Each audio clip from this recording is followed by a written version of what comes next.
నాన్న ఎందుకో వెనకబడ్డాడు. అది శీర్షిక. అమ్మ 9 నెలలు మోస్తే నాన్న 25 ఏళ్ళు.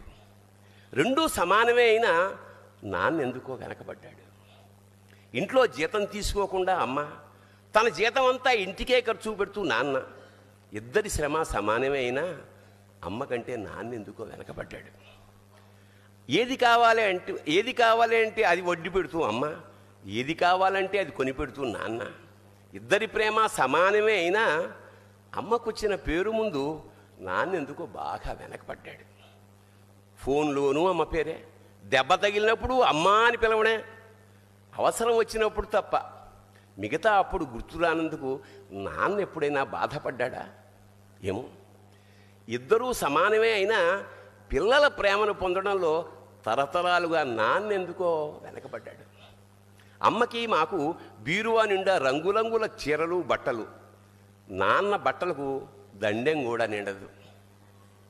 తనని తాను పట్టించుకోవడం రాని నాన్న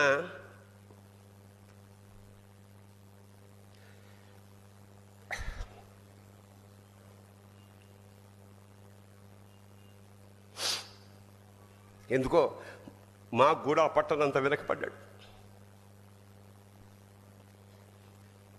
అమ్మకి అన్నో కొన్నో బంగారు నగలు, నాన్నకి బంగారం అంచున్న పట్టు పంచి ఒకటే. కుటుంబం కోసం ఎంత చేసినా తగిన గుర్తింపు తెచ్చుకోవడంలో నాన్న ఎందుకో పాపం బాగా వెనకబడ్డాడు. పిల్లల ఫీజులు ఖర్చులు ఉన్నాయి ఎప్పుడప్పుడు. ఈసారి పండక్కి చీర కొనొద్దంది అమ్మ. ఇష్టమైన కూర అని చెప్పి పిల్లలు మొత్తం తినేస్తే ఆ పూటకి పచ్చడి మెతుకులతోనే ఇష్టంగా తినే నాన్న, ఇద్దరి ప్రేమ ఒకటే అయినా మా అమ్మ కంటే నాన్న చాలా వెనకబడ్డాడు. వయసు మళ్ళాక అమ్మ అయితే ఇంట్లోకి పనికొస్తుంది. నాన్న ఎందుకు పనికిరాడని మేము తీర్మానం చేసుకున్నప్పుడు కూడా వెనకబడింది నాన్నే.